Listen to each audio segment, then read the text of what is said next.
आज मैं आपसे एक अनकंफर्टेबल बात करने वाला हूँ। एक ऐसी बात जो हर पाकिस्तानी फील करता है लेकिन बोलता नहीं है। सोचो ज़रा, एक यंग स्टूडेंट डिग्री लेता है, उसके कुछ सपने होते हैं, अच्छी जॉब होना, फाइनेंशियली अच्छा होना, उसके माँ बाप को उस पर गर्व हो। लेकिन कुछ साल बाद रियलिटी हिट करती है, जॉब्स कम, एक्सपेंस ज़्यादा, सब कुछ जैसे खराब सा हो गया हो। फिर एक सवाल दिमाग में आता है, क्या मसला मुझ में है या सिस्टम में? और सबसे खतरनाक चीज़ पता है क्या है? जब यूथ अपने सपने देखना छोड़ दे। और आज हम बात करेंगे पाकिस्तानी पॉलिटिक्स यूथ के ड्रीम्स को कैसे अफेक्ट करती है और क्यों लगता है कि चेंज हो रहा है और स्लो हो रहा है या फिर हो नहीं रहा। ये वीडियो किसी एक पार्टी के लिए नहीं है, ये वीडियो सिस्टम, थिंकिंग और रियलिटी के बारे में है। इसलिए एंड तक जरूर देखना, क्योंकि आखिर में एक इंपॉर्टेंट सवाल होगा जिसका जवाब हम सबको देना पड़ेगा।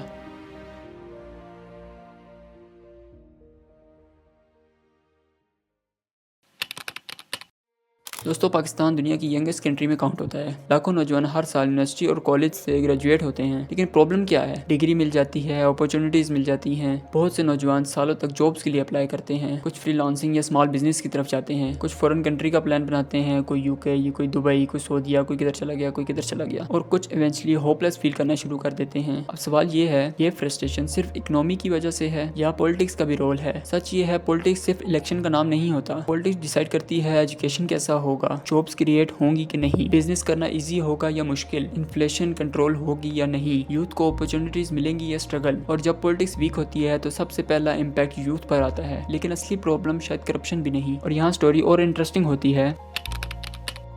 अब एक पैटर्न नोटिस करो, पाकिस्तान में हर कुछ सालों बाद एक होप क्रिएट होती है। New promises, new speeches, new slogans. लोग उम्मीद करते हैं अब कुछ अच्छा होगा। जब हमारी उम्मीदें एक रियलिटी से टकराती हैं तो एक डिसअपॉइंटमेंट शुरू हो जाती है। और ये साइकिल कुछ ऐसे चलती है, अब जॉब आएंगी, सिस्टम अच्छा होगा, इन्फ्लेशन कम होगी। महीने गुजर जाते हैं, साल गुजर जाते हैं, और एक आम बंदे को लगता है मेरी जिंदगी तो वैसे की वैसी है, कुछ बदलाव नहीं आया। लोगों में एक गुस्सा पैदा हो जाता है, लोग सोशल मीडिया पर आकर झगड़ते हैं, पॉलिटिकल डिविजन्स और बढ़ जाती हैं, दोस्त भी डिवाइड हो जाते हैं, फैमिली तक आर्गुमेंट पहुंच जाते हैं। ये सबसे डेंजरस स्टेज है, जब यूथ कहना शुरू कर दे अब कुछ नहीं बदल सकता। ये जुमला बहुत खतरनाक है, क्योंकि जिस नेशन की यूथ होपलेस हो जाए उस नेशन की प्रोग्रेस स्लो हो जाती है। लेकिन ऐसा क्यों होता है? रीजन सिर्फ लीडर्स हैं? सिस्टम ही सबसे बड़ा प्रॉब्लम है।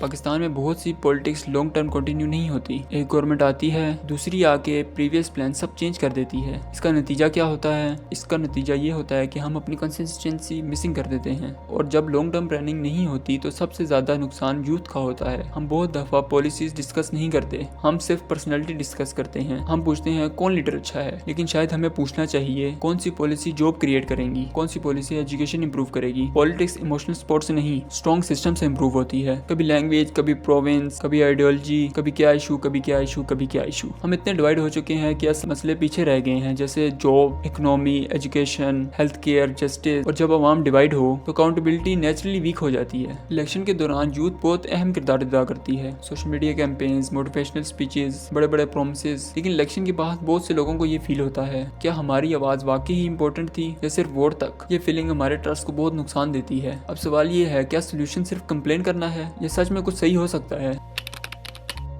दोस्तों, क्रिटिसाइज करना इजी होता है, लेकिन सिर्फ क्रिटिसाइज करने से मुल्क नहीं बदलता। अगर जेन्युइन चेंज चाहिए, कुछ अनकंफर्टेबल चीजें एक्सेप्ट करनी पड़ेंगी। सिर्फ स्लोगन इनफ नहीं, क्वेश्चंस पूछने होंगे। एजुकेशन पॉलिसी क्या है, जॉब प्लान क्या है, इकोनॉमी क्या है? एक uncomfortable truth, strong skill youth को पॉलिटिकली और फाइनेंशियली इंडिपेंडेंट बनाती है। जितनी एजुकेटेड और स्किल सोसाइटी होगी उतना डिफिकल्ट होगा उसे मैनिपुलेट करना। Roads, water, school, local issues, ये नेशनल स्पीचेस से ज्यादा लोकल गवर्नेंस डिसाइड करती है। लेकिन बहुत लोग लोकल पॉलिटिक्स को सीरियस लेते ही नहीं। पार्टी स्पोर्ट अलग हो सकती है, ओपिनियन डिफरेंट हो सकता है, लेकिन इकोनॉमी, जॉब, जस्टिस, एजुकेशन, ये इशू सबके कॉमन होने चाहिए। मैं एक सवाल छोड़कर जाना चाहता हूँ, पाकिस्तान को सिर्फ नए लीडर्स की जरूरत है या नई सोच रखने वाले लोगों की भी? क्योंकि हिस्ट्री एक चीज जरूर सिखाती है, स्ट्रॉन्ग नेशन तब बनती है जब लोग सिर्फ इमोशनल नहीं, रिस्पॉन्सिबल डिसीजन लेना शुरू कर दें। तो मुझे कमेंट्स में जरूर बताइएगा कि आपके हिसाब से पाकिस्तान में रियल चेंज कैसे आ सकता है। मुझे क्या चीज़ इंप्रूव करनी चाहिए, मुझे कमेंट्स में जरूर बताइएगा। और मुझे ये बताइएगा कि आपको वीडियो कैसी लगी। अगर अच्छी लगी तो वेल एंड गुड, नहीं अच्छी लगी तो मैं क्या करूँ।